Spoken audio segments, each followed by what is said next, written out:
Okay, so this is not necessarily a jump off from last week's conversation, but I will reference last week's conversation a little bit.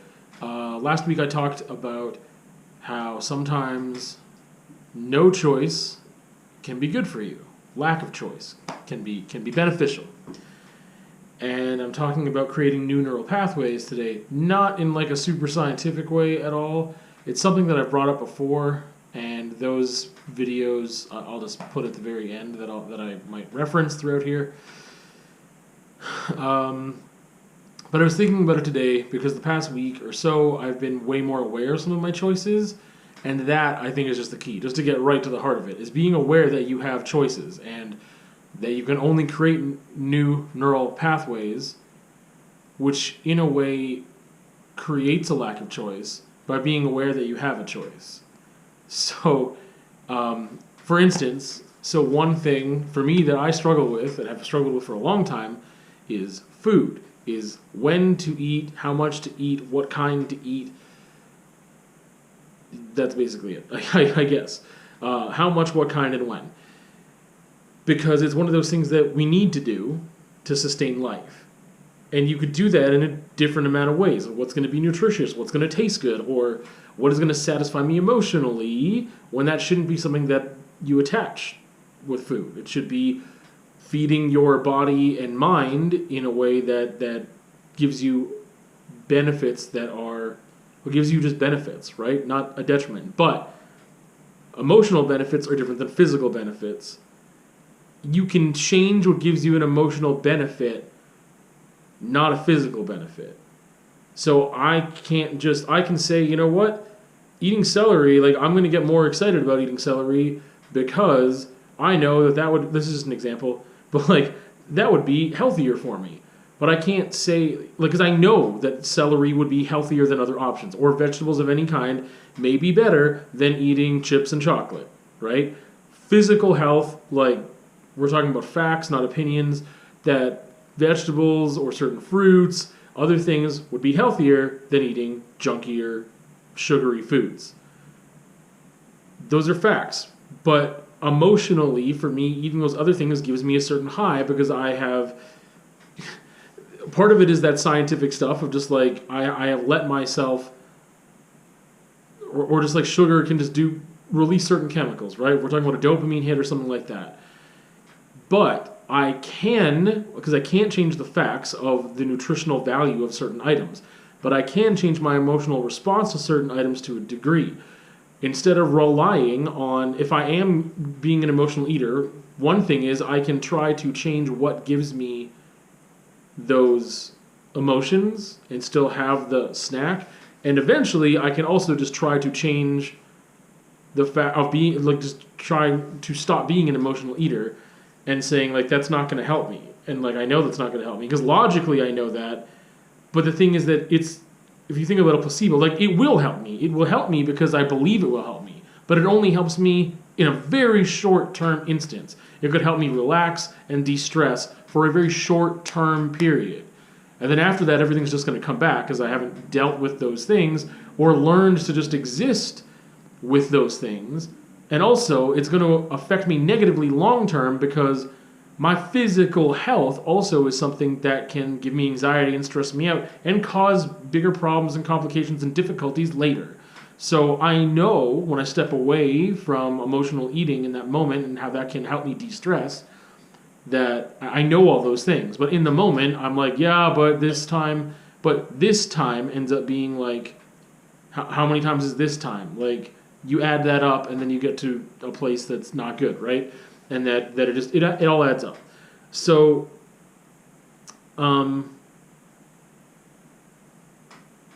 creating new neural pathways. I have been more aware of my amount of choice lately than before because I've just been thinking about making healthier choices and how these things are choices. And like, you can get into a pattern where you don't believe you maybe have choices that you actually have. One of those things could be like with eating. It's like, hey, when I'm upset, this is what I do. You create coping mechanisms, right? There's certain things that you're like, okay, I need to do this. I need to count to 5, or I need I need to take a breath, or I need to walk away. There's a lot of healthy coping mechanisms that you can create that are patterns and habits that you can just go to, and they're not choices anymore. I found in that conversation that choice can give me anxiety, right? Depending on the situation. Other times, choice is like a beautiful, happy, it's a thing that makes me happy. It's a beautiful thing about life, is having choices about certain things.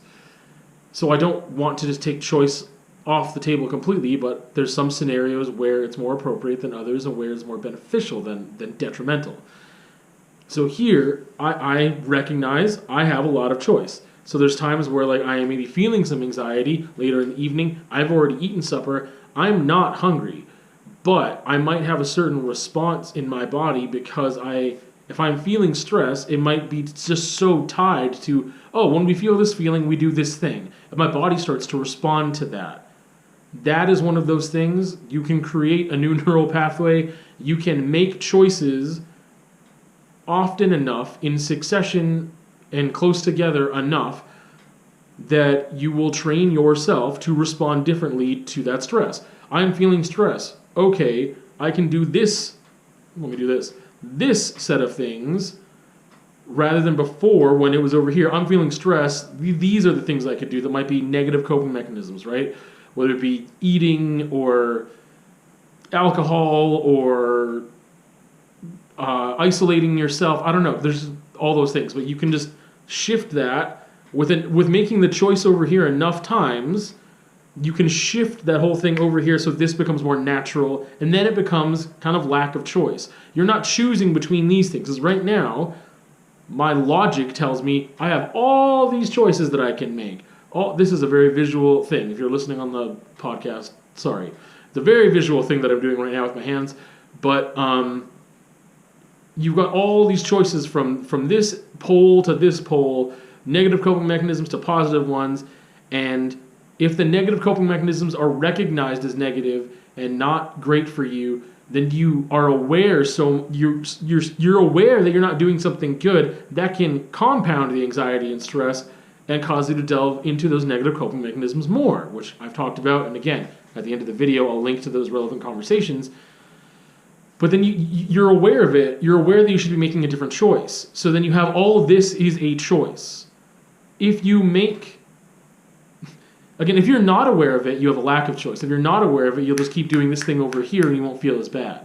But that doesn't give you room to improve or to make better choices that will affect you long-term and short-term more positively. So the goal is to make these choices over here, these positive coping mechanisms in those times. Again, this is one example of stress and anxiety.